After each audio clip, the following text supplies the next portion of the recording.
Hi everyone, welcome to Season 2 of the FuReel Podcast. Hi everyone.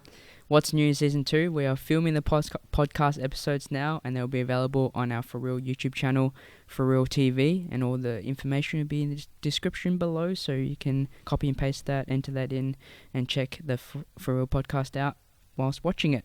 Here next to me is Sifu Guansu, master, founder of Jing Academy, and me father. Hi. My name is Jhung Su, and I'm a senior instructor here at Jing Academy, and this is what I do. So on the podcast, we talk about what we experienced whilst practicing and teaching Kung Fu and Tai Chi as a full-time job from the ages of 3. Well, practicing from ages 3, not teaching from ages 3. No. Don't be silly. Yes. How you can contribute to the podcast is whilst you're listening and you have any questions or wonderings with our topics that we talk about or whatnot, you can send them through to our email address. That is FuReel@jingmo.com.au, FUREEL@GINGMO.com.au, and we'll be happy to answer your questions and wonderings. That'd be great. Yeah? Yeah, absolutely. Yeah. FuReel is about passion, it's about culture. It's not just about sharing a Chinese martial art, but it's about sharing the light at the end of my tunnel, and maybe this could be the light at the end of your tunnel. Or you can just enjoy some really cool content, and this is FuReel. Alright, so let's jump straight in, and this segment I'm calling Show and Tell. Just like school. That's cool. Show and Tell. So if you want to pick that up, Dad. Alright, yes. This is I'm going to say something brief about it, then you can explain it all because you made it. I think it's a old manual. On the front it says Malcolm Su Kung Fu School. Kung Fu Correspondence Course Part 1. That's right. Put confidence in you. So, do you want to give us a background understanding of how the story behind all that stuff? Yes, yeah, definitely.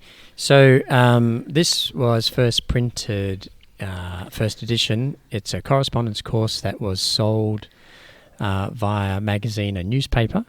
And the magazine was the Blitz Martial Arts magazine and the local newspapers. And it was printed in 1988. Hey, not yes, 86. 1988. So, 23.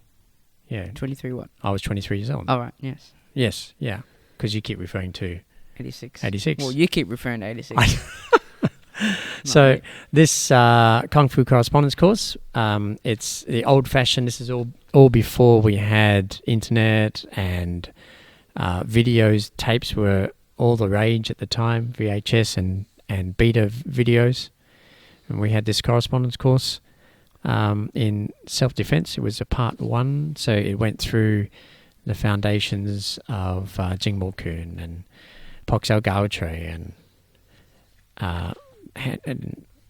Tong Zhang, Hun Zhang, there we go, Dan Ma, Deng Ma, Song Ma, usages and stuff like that. So what I'll do is I'll take a photo of some of these pages, the cool ones I'll see. The cool pages. And I'll chuck it up. Not every page. Chuck it up on our Instagram, FuReel Official, and you guys can check it out after the episode, or if you're watching, you've kind of already seen it. Yep. Any more about that? It looks pretty cool. It is pretty cool. I mean, it was all photographed. We set up a mini studio at home. Yeah. Do you want to describe some of the pages? Do your best to draw a picture for those who are listening. All right. It's black and white. Oh, yeah. It's A4 in size. It starts off with a letter from myself, thanking and encouraging those to get out there and do it. Then we start off with marble, and the first little picture actually is how I remember learning Ma when I was a kid. And it was like I would stand in my Ma, and then one of my sihings would use a piece of chalk and draw around my footprint, and then he'd get me to step, and then he'd draw a second footprint, and then step, and third and fourth, and so on, and then went back and numbered each one, because like I was only a kid then, and we trained on concrete, so it was easy to do. And all I had to do was follow the numbers and keep my feet in these footprints, so then it maintained the correct posture. Yep. So Deng Ma, Dan Ma is in this one here. And then I had some of our instructors at the time help out. Seeing Michael Madden is wearing the pads, and the first ones were Liman Sansao, Poksao Gao Trei, combination. Seeing Tony Russo is there as my attacker in the usages, and seeing Kelvin Winterburn applications for Chap Sal, so the beginning of the hand drill. Yeah, that's pretty much it. How many pages is this? Oh, good question. Let's see. It's on the top. 18 pages. 18 pages. Yep. All right, cool. Well, yeah, like I said, I'll take some photos and you guys check it out on our Instagram, FuReel Official. Yes. Any more? None? Oh, that's it? Yeah, that's it. That's it. I thought it was pretty cool. So how did you said there's no internet, no stuff like that. So how was this made? Oh, so we contracted a printer and asked them to print so many thousand copies, and then we just sat there and waited till people ordered them, and then we put them in the post, took it down, put them in an envelope, then walked down to the post office and sent it. Old-fashioned style. Good old-fashioned style. Which we don't do anymore. No, that's why. Everything is like PDF, email, downloads. Yeah. I know. Save, copy. Save as. Yeah. Yeah. Jeez. I know. It's pretty. Wow. I know. It's amazing, really, when you think about it, that we actually kind of survived that era of getting information. It's obviously. I can see why back in the 70s and 80s, clubs of all natures, martial arts as well as other sporting clubs, just full of people. You're full of people because there was nothing else to do. There's no distractions. No distractions. There was only 4 TV stations. Couldn't watch the class. No, you had to do it. Yeah. We didn't have on-demand podcasts, entertainment or podcasts. Nothing like that. I don't even think iPods are out. No, there were no iPods. Definitely definitely no iPods. So you still had to put a record and tapes on. Oh yes, it was albums, because CDs didn't come out until the late 1980s. Really? Yeah. What? Yeah. I think History maybe someone lesson. out there can actually clarify that for me. But that period of time was like there was no distractions. You just had to get out there and do stuff. Yeah. All right. Like even TV stations turned off at midnight. Wow. Yeah, they went to snow. This noise. Yeah. With the colour bars. Yeah, the colour bars. Were they not? I think some stations had colour bars, but not all of them did. Some of them went just went to this noise, just like someone turned off a switch. Oh my goodness! at the tower. I know. Not like today. Like how many TV stations we have on demand, pay TV. It's ridiculous the amount of stuff we've got. So I strongly encourage people to get out there and do physical activity. Go out there and take something up. Yeah. Okay, so the next section then, I want to talk about and prompt you to talk about as well your thoughts around martial arts versus and violence.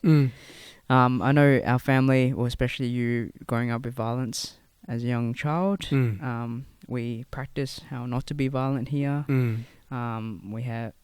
We provide a safe environment for everyone to express and release themselves.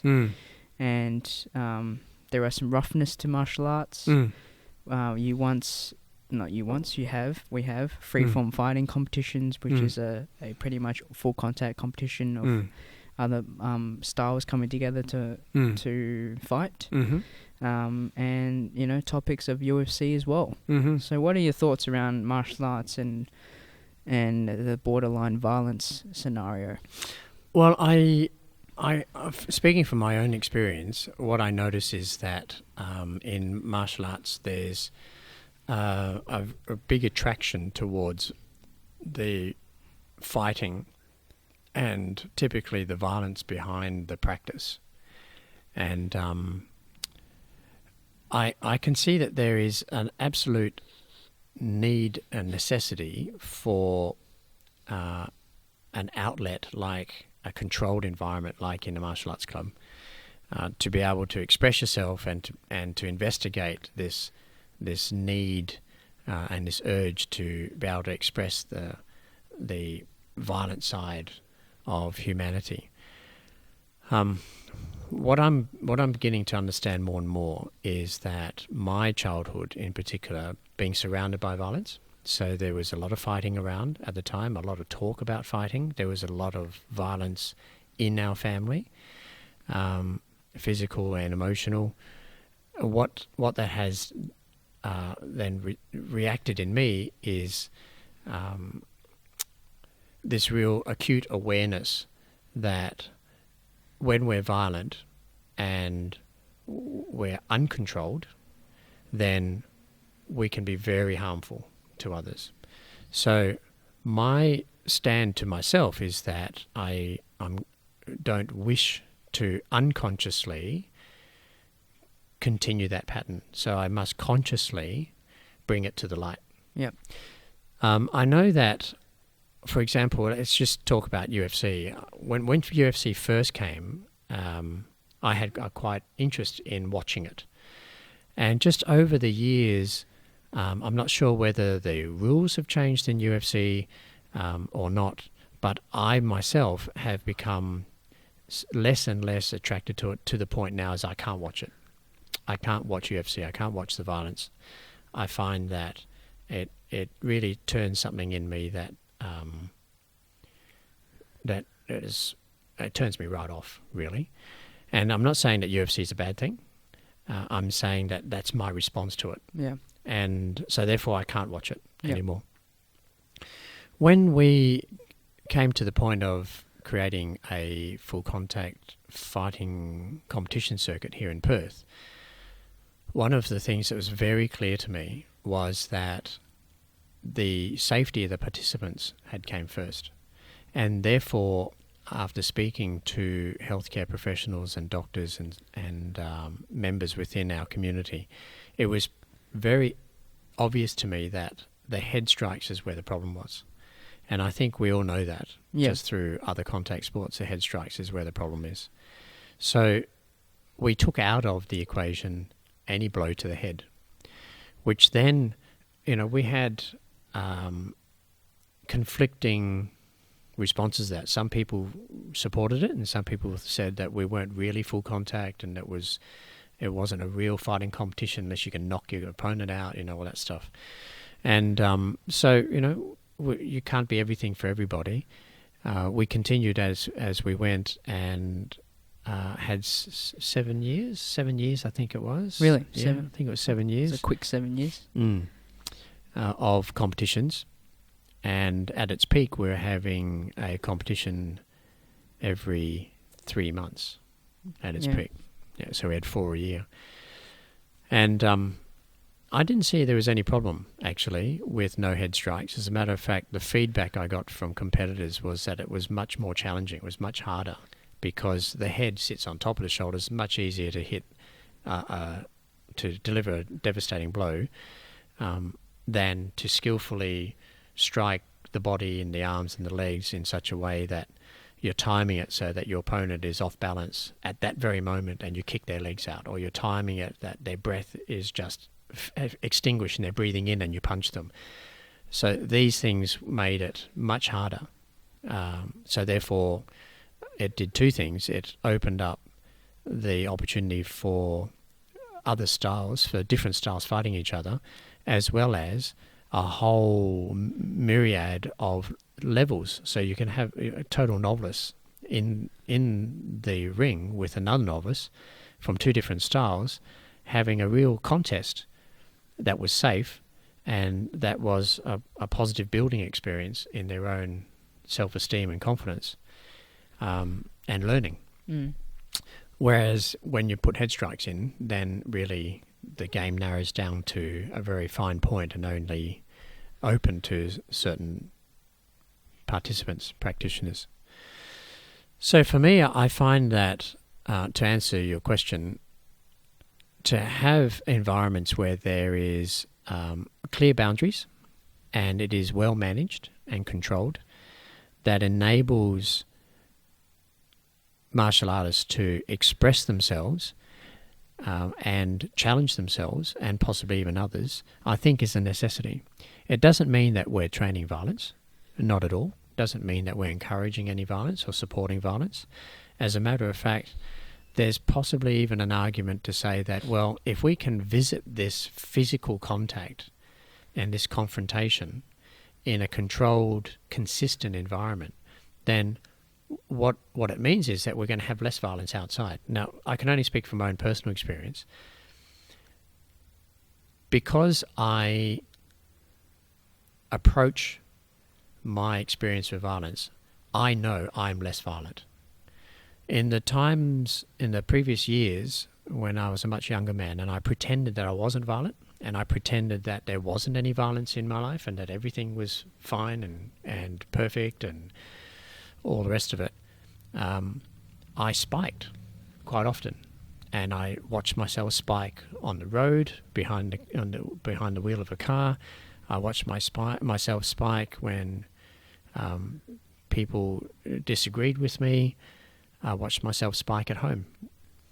And I guess we all have a journey and a path of self-discovery and learning.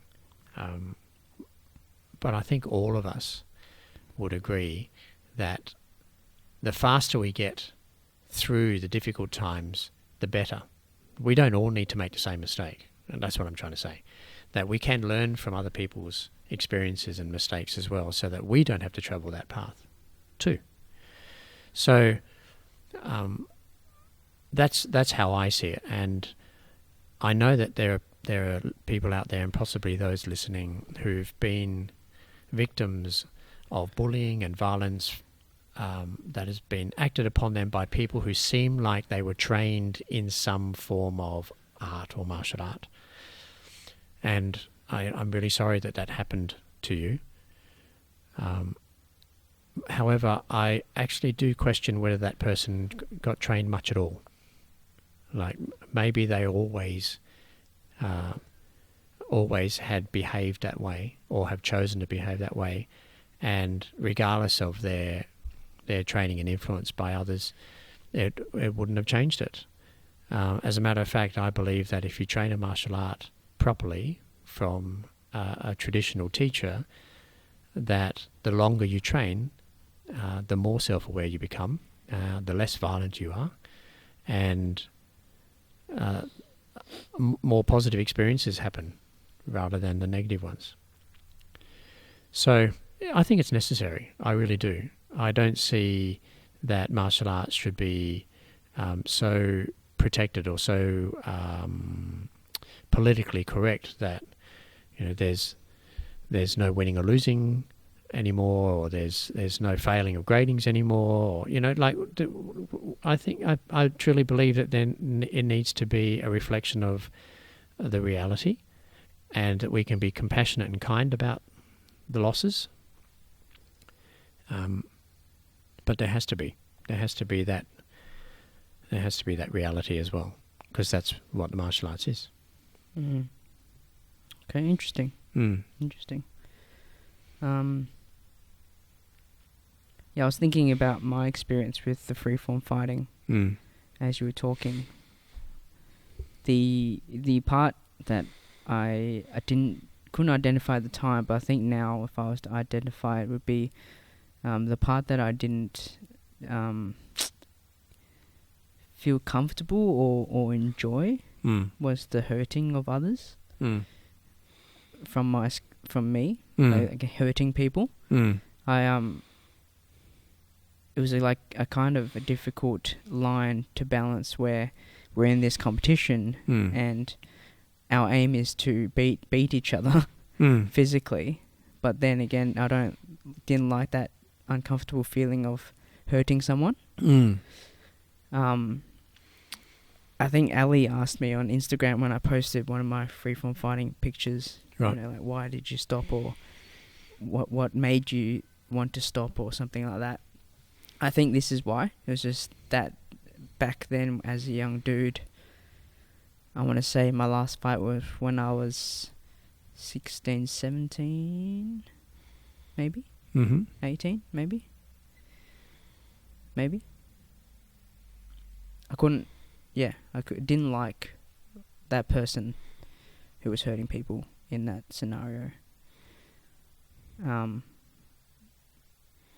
That you mean? Yeah, Mm. yeah. You didn't like that part of you? Yeah, that came out when I was being challenged, and I do my stuff, but end up hurting someone. I don't know. Mm. It's almost like I wasn't intentionally hurting, but the outcome would have them be hurt, and then I have to sit with that for a moment. Mm-hmm. But I won, and it should be good. Mm-hmm. Do you know what I mean? Mm-hmm. Mm-hmm. But it should be celebrated, but at the same time, at someone's expense. Yeah. Mm. Yeah, I get that. I see that it takes a great deal more skill to be able to defend oneself against another without hurting the other. Yeah. So it's definitely easier just to hurt. Oh, definitely. So what I say is that we all need to keep training to improve our skills so that we get to the point, wherever that point is for each of us, where we're able to defend ourselves, stop someone from hurting us without having to hurt them at the same time. And that takes a lot. It takes a great deal of mind, body and spirit, mental, physical and emotional self to be able to do that. Yeah, definitely. Definitely. Any more to say on that topic? No. Other than that, it's very normal. For those of you who are listening and you question why it is that you enjoy watching boxing or you enjoy the fights at the footy, or something gets triggered in you where there's a possibility you have to defend yourself and it feels like there's a part of you that feels good because you're able to stand up for yourself or stand up for others, and then afterwards you question whether you're a good person or not. Yeah. I will say that you're not a bad person for having these feelings, that you're just a person, and that it is normal for us to have these feelings. Now that you realize that there is a part of you that is out there seeking and needing for it to be satisfied, this feeling of being able to channel that energy, then I strongly encourage you to scope out a disciplined, a traditional school that has values that match your family values, and do some study. Learn how to navigate this part of your energy, your response to violence. And I know Jing or Michael actually asked the question once, which I don't know that we've actually answered him fully. But Michael, you did ask the question once about clarifying one night in class a statement you made, and that was that doing usages you should you or shouldn't you use maximum violence to end a fight quickly. And I think you said that, which I misheard, I think you said that you thought it was to use maximum violence, but then I said it was to use minimum violence. And so framing that up, and of course this right now is not the time that we're going to answer that question, but framing that up we could. Okay. Well, how I see this related to this question is that, for those of you who are listening, Michael once trained in the academy when it was training under the old paradigm, the old name of the Malcolm Su Kung Fu School. So it wasn't Tonglong Kung Fu Academy, it was Malcolm Su Kung Fu School. Now we are Jingmo Academy. So we've had 3 transitions over the 50 years. And in the period of time in the Malcolm Su Kung Fu School, there was a brief time where my father, actually, your grandfather, actually ran the school. And that was from the late 70s, possibly even mid-70s when the name changed, but definitely in the 70s through to 1985. So for that 10 years or so, maybe maximum 10 years, your grandfather was physically at the school and was running it, and I was in the background running the Mount Gravatt branch and then coming in and helping out at the headquarters. But then from 1985 onwards, had retired and he'd stepped away and I'd taken over, even though my title wasn't Sifu at the time because I was just so young. I didn't want that title at that age. That was my role.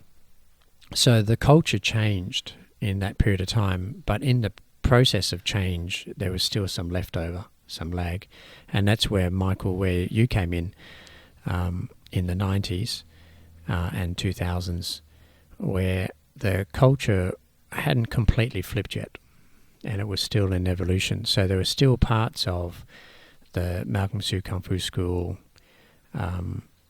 culture that was all about being as violent as you could in the shortest amount of time to extinguish the violence by being more violent.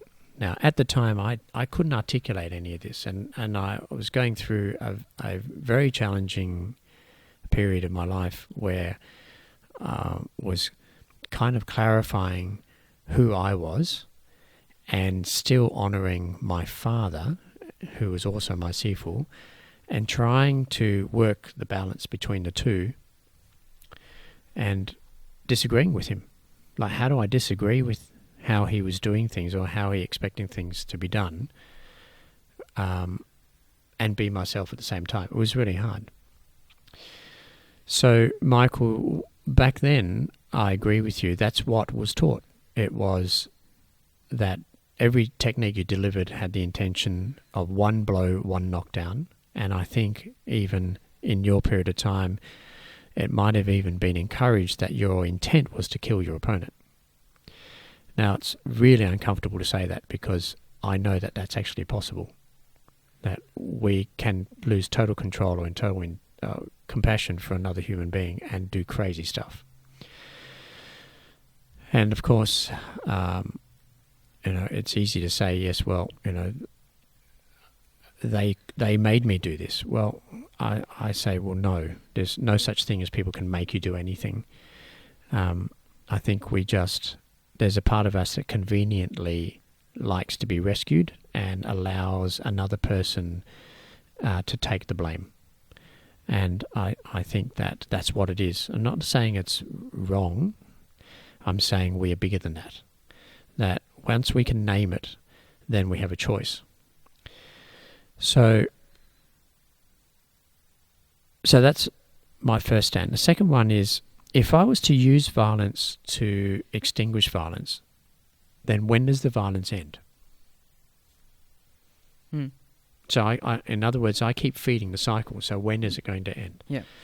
Now, this is quite an interesting subject, because some of us might say, well, yin yang, Sifu, you talk about yin yang all the time. There, for anything to exist, there has to be equal balance of its opposites. So you can't have harmony without, you can't have peace without war. You've got to have both. I said, well, yes, true. Absolutely. So where is the harmony then? Just because someone else is violent doesn't mean I'd have to be violent. Yeah. I can allow them to take the violence. If that's what it is that they want to hold and they want to represent, they can be violent. I don't need to do that. So I will balance that. And therefore, between the two of us, there's harmony. Now, harmony doesn't necessarily mean that we're giving each other a cuddle and a kiss on the cheek and saying you're all good mates. Yeah. I'm not saying that. Harmony actually means that there's existence. So we can sustain our existence. We can just keep going. Okay, so we just want to take a short break, and you can check this out for real.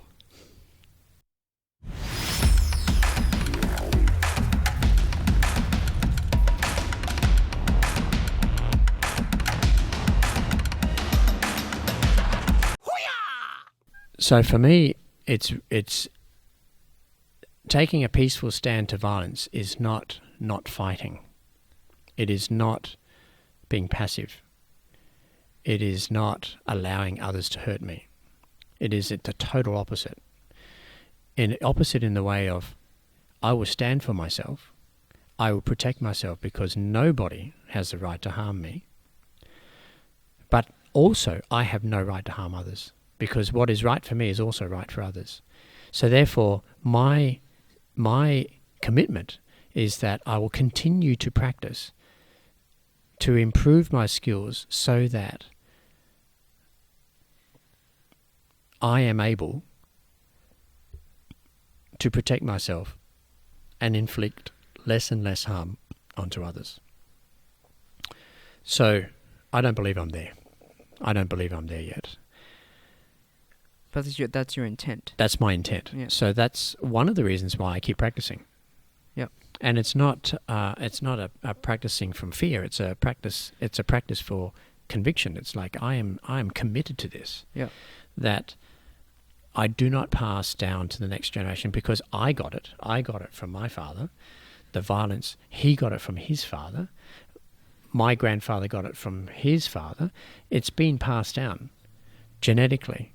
And those of you who are into the research can go onto Google and find oodles of research that shows that violence is a genetic thing. It's passed down. Our trauma is passed down from generation to generation. You don't have to have seen and witnessed the trauma in order to get it.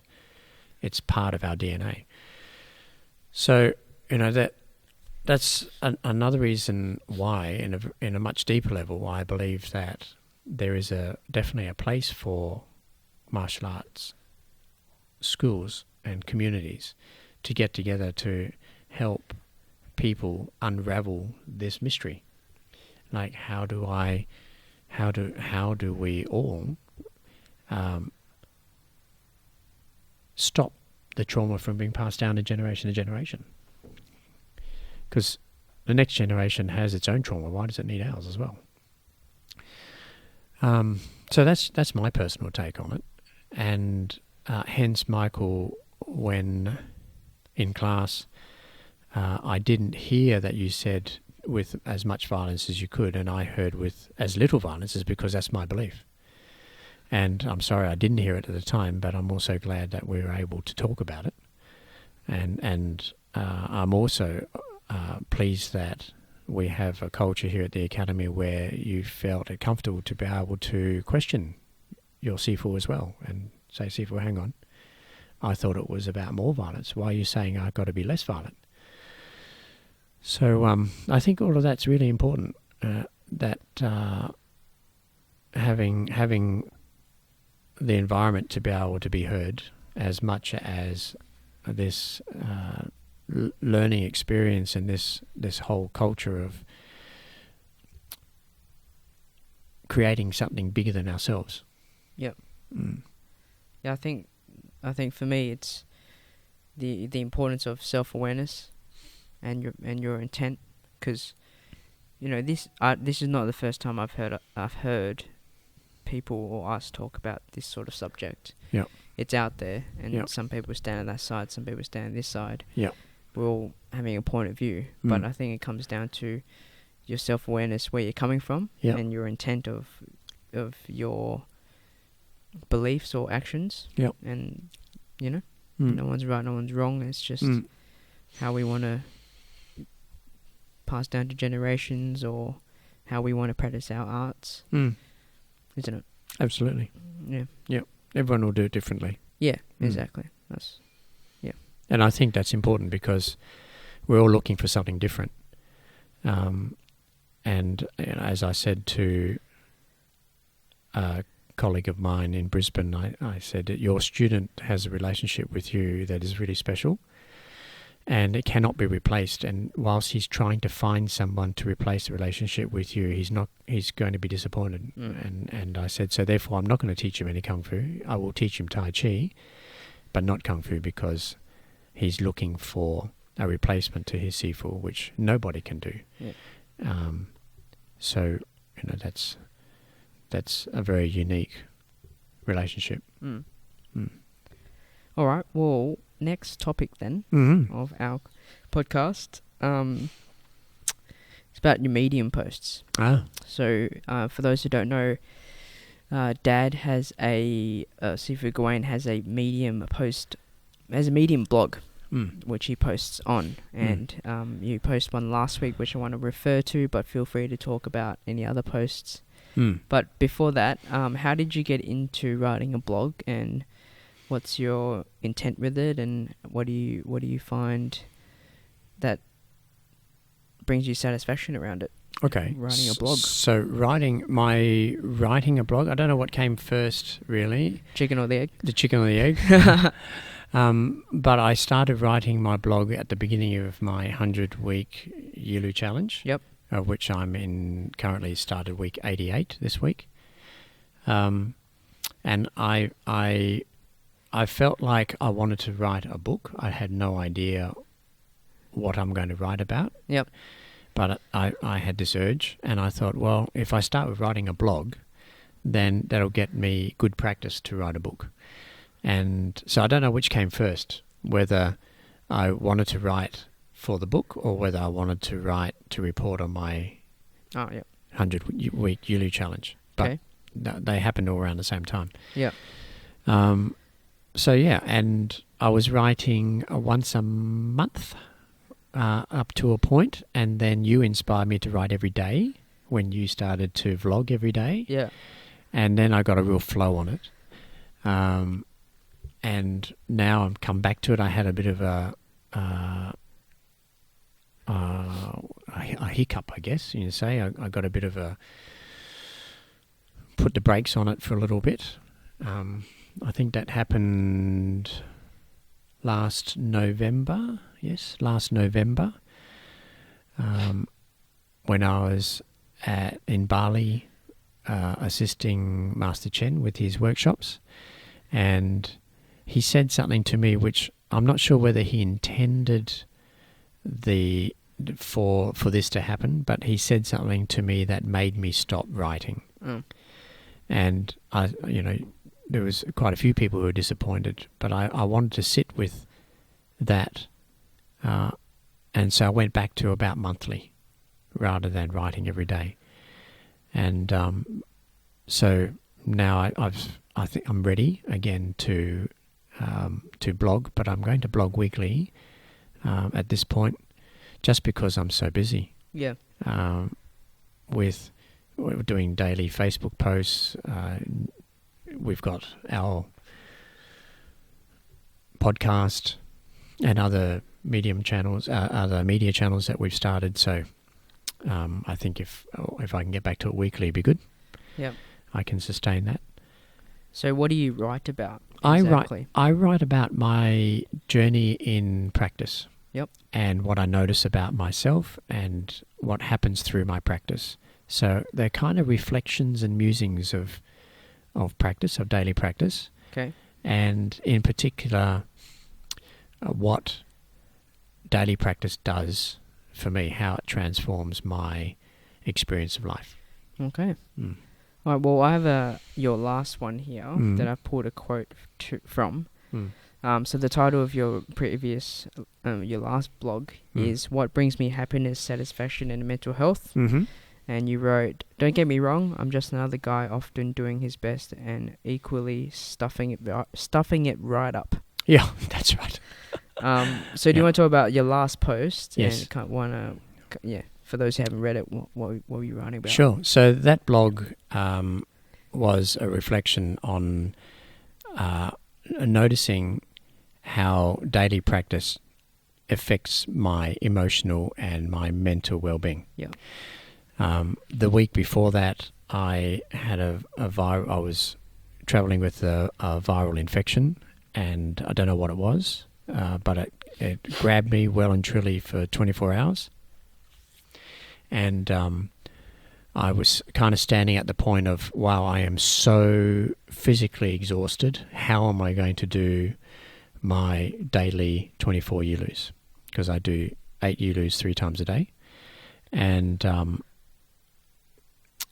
I just went through them at a very slow, at the best I could do, which it felt like it was only 10% of my ability. And what I discovered was immediately after doing Yulus, like immediately after doing a set of 4 yilus, my emotional state was lifted. And then I noticed the thoughts I had in my head were positive thoughts.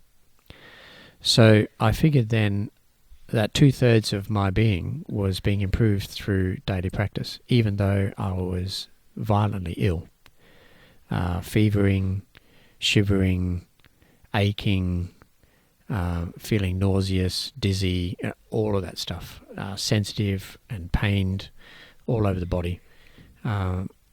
I would still do my practice. Not at a point where I would exhaust myself, but I would continue practicing. And I managed to still finish my quota of 24 a day. So what I noticed was, and in my title, What Brings Me Happiness, Satisfaction and Mental Health, is we all want to be happy. We all want to live longer. How do we do that? And I'm just sharing what I do.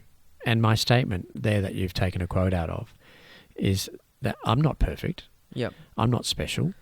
I just happen to start my practice of martial arts earlier than most people. Yep. But I'm just an average guy with the same intent of doing the best he can, and I stuff it right up all the time. Yeah. Like, I put my foot in it regularly.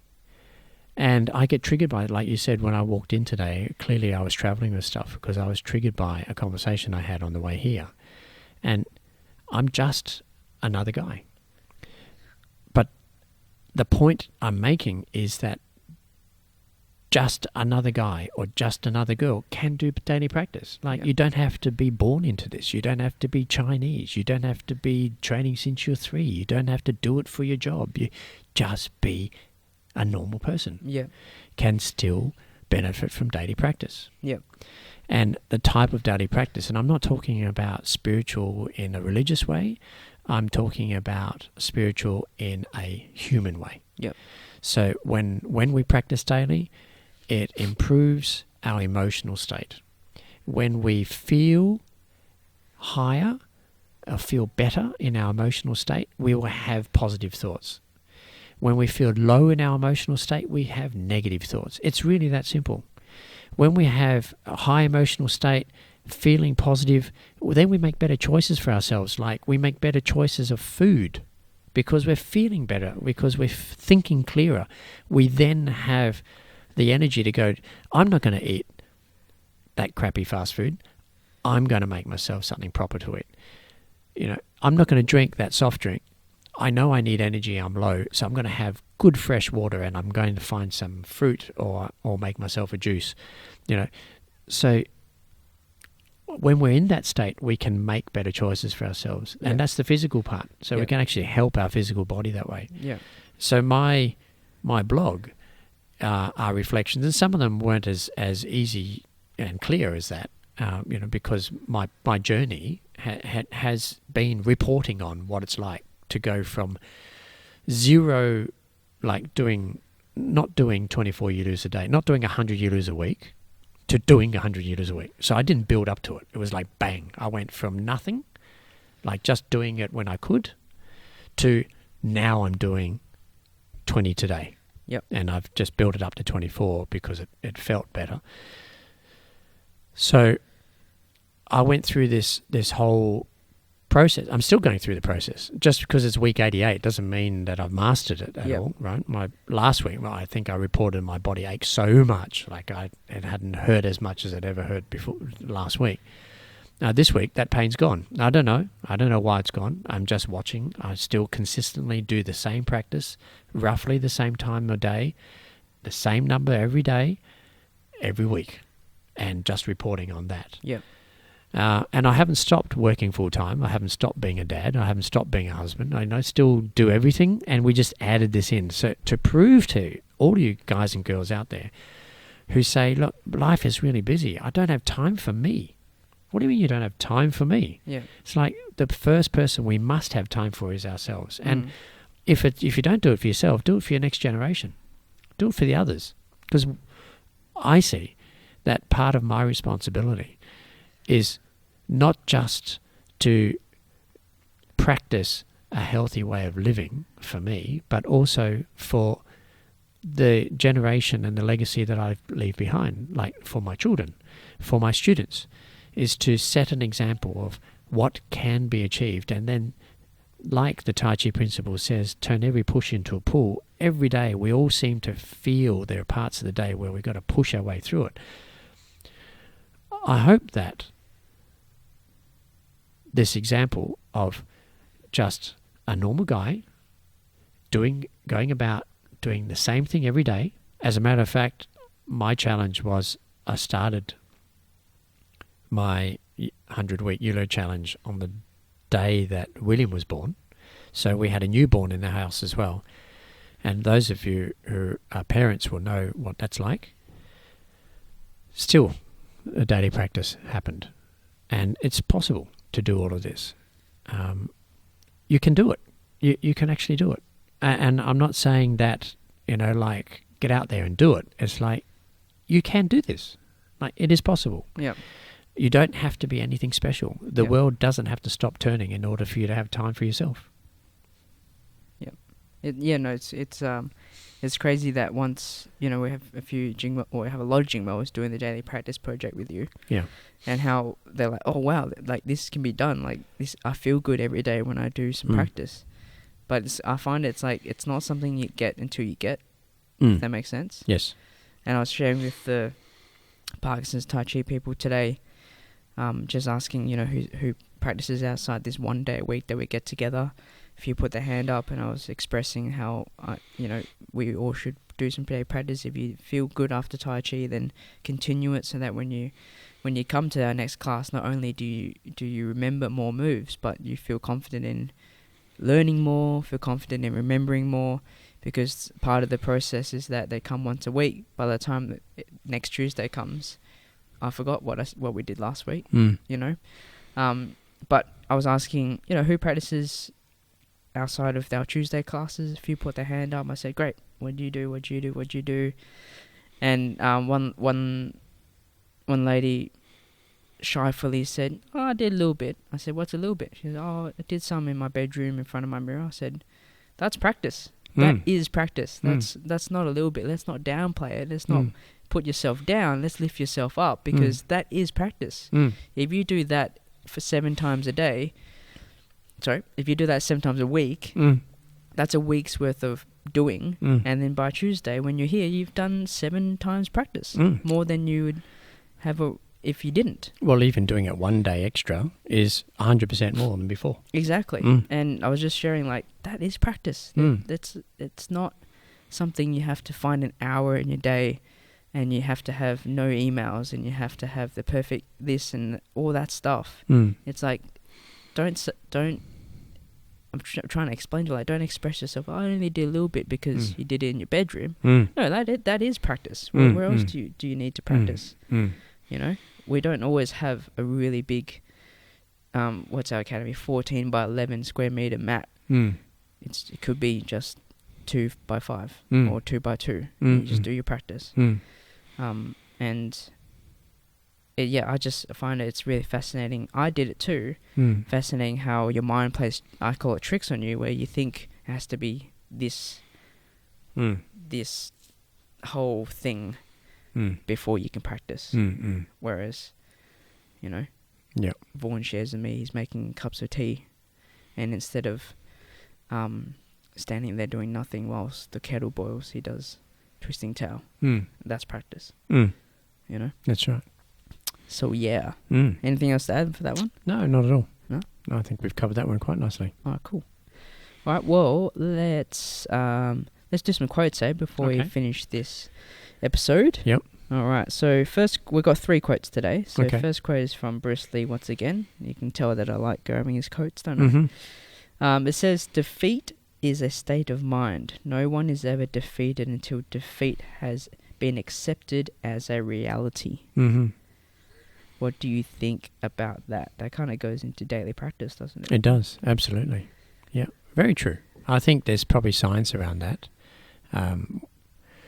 which I'm not qualified to report on, but there's probably a listener out there who can send in some science research that will confirm that.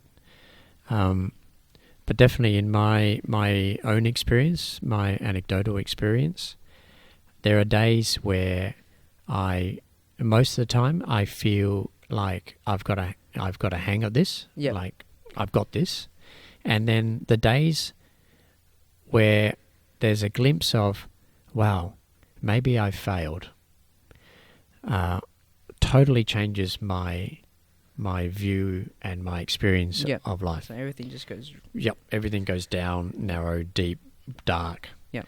And really the world hasn't changed, it's just my view on it. Yep. So defeat is that I've lost or that I've failed, the moment I feel that has happened, it has happened. Yep.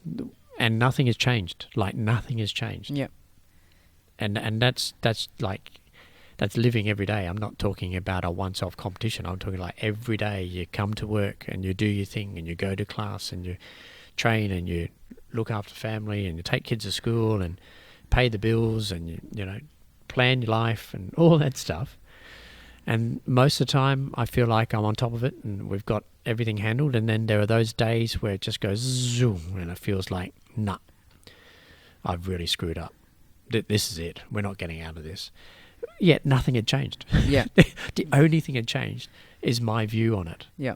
Like the world had not changed. Exactly. Just my view. So I get it. Bruce Lee, I get what he's saying. All right.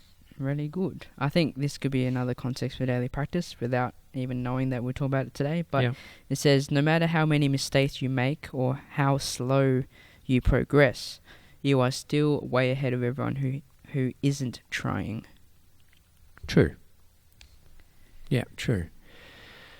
There's a belief in daily practice that you're not really practicing unless you're doing proper 100% year-loos.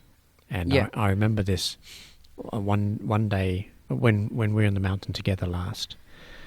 17. 17? No, 16. Together? I think you weren't there 17 because we were at that push hands comp.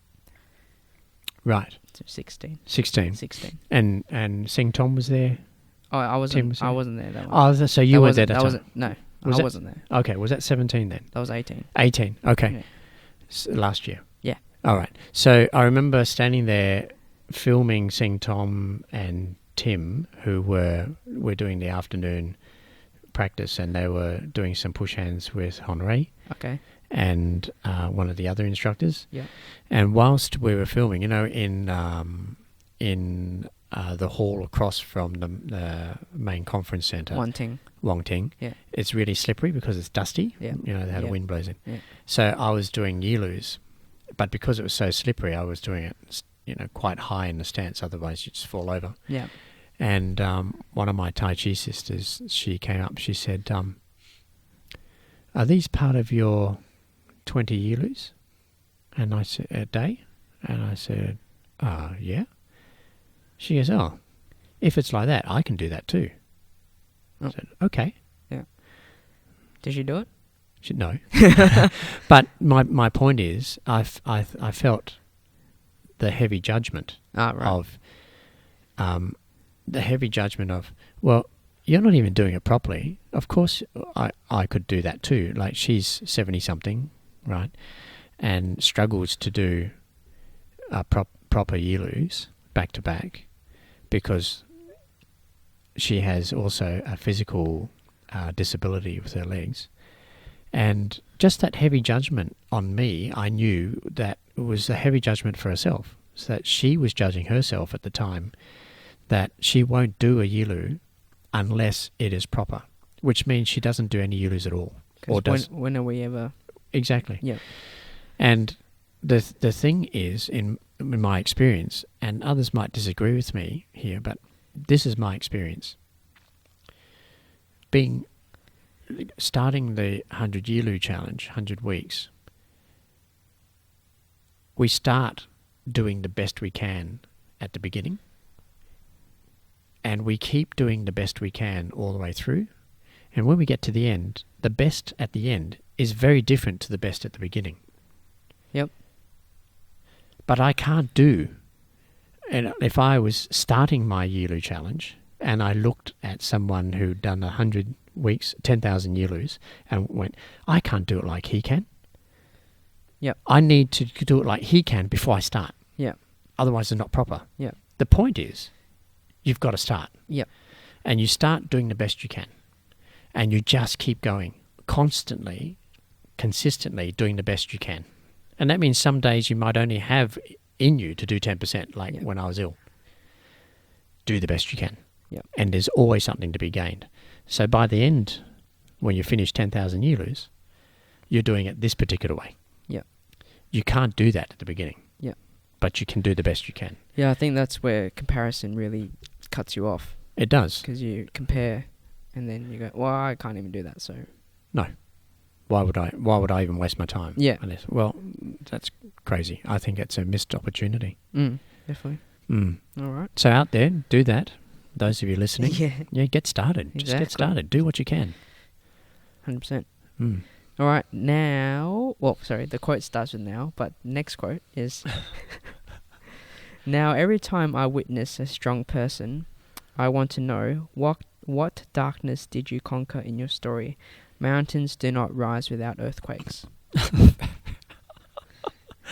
Didn't we talk about this last week? Or was it in class, was it? It was in class, I think, about... Stable as a mountain range, moves and axle spins? Yeah. Okay. I have to get that video off you so I can edit it and play it on the podcast. All right, cool. You can do that next week. Jeez. Now, every time I witness a strong person, I want to know, what darkness did you conquer in your story? Mountains do not rise without an earthquake. That's very true. That's very true. All I can say is that I get that exactly. Yes.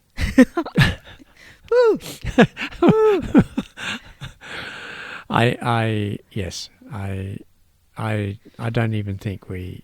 No, it's said there. It's right, a very strong quote. Yes. Yeah. Done. I think it's done. Done deal. Okay, so that brings us to the end of the episode today. Before we sign off, any final words or thoughts, Dad? Daddy. You sound like William. No, I don't have any thoughts. I think we've said it all. The only one thing I will say, and I'll keep saying, is that's a thought. Yeah, it is a thought. I encourage you, Jing Moa listener, I encourage you, take on a daily practice. And if you've started, keep going. Good on you. Well done. Keep going with your daily practice. Awesome. All right, great. Well, you can see more FuReel content on Instagram at FuReel Official, and on YouTube, of course, as you're watching this podcast, at FuReel TV. And once again, whilst you're listening and you have any questions or wonderings for us to talk about and discuss on the podcast, send them through to our email address, FuReel@jingmo.com.au, and that's FuReel@GINGMO.com.au. Once again, thanks for tuning in, and we'll see you in the next episode. See ya. Hoo-yah!